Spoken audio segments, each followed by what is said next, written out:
The head of an archdiocese in Germany issued an apology this morning to survivors of clergy sexual abuse. This comes following the release last week of a 1,000-page report into misconduct. Einmal persönlich und auch im Namen des Erzbistums.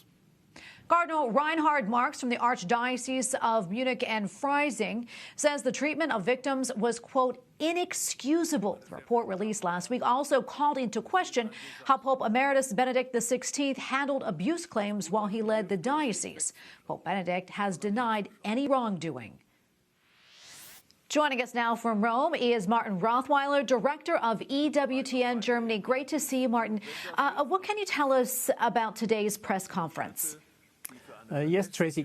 Cardinal Marx today expressed again how shocked and horrified he was by the cases of sexual abuse which were presented in the report of the law firm Westphal, Spilker, Wastel, especially by the suffering of those affected, but also by the perpetrators and the accused, and by the behavior of those responsible. Marx said that this would apply also to him personally. I am attributed responsibility in this report and I am prepared to take responsibility, he said.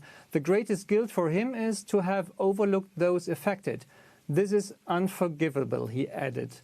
Marx also pointed out that there are also systematic reasons for the abuse. Those who still deny the systematic causes and oppose a necessary reform of the Church in attitudes and structures have not understood the challenge, he emphasized.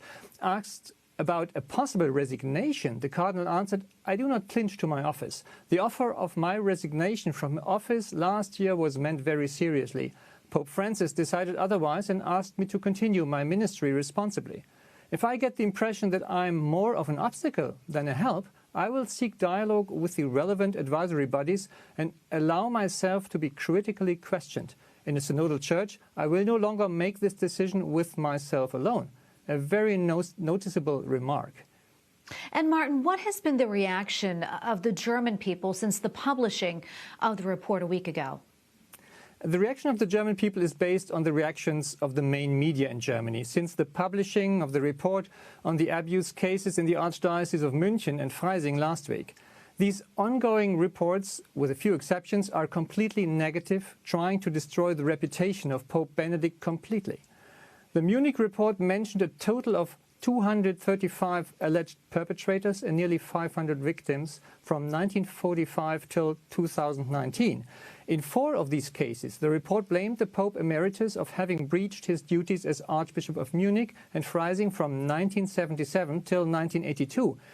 In an 82-page paper, Pope Benedict gave his answer to the accusations, basically stating that he had never been informed properly about any of these cases and therefore acted correctly according to this and his state of knowledge.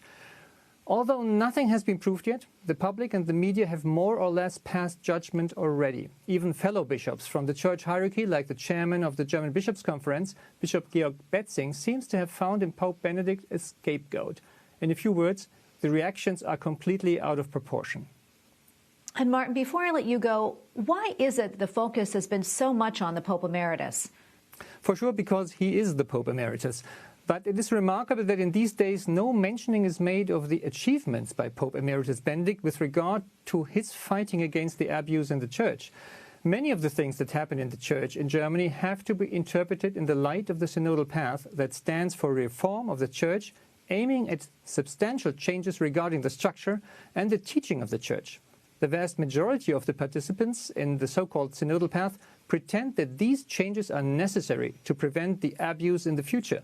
Therefore, in the context of the abuse scandal, Cardinal Marx and other bishops are restating again and again that the synodal path would be the answer to the abuse crisis of the Church.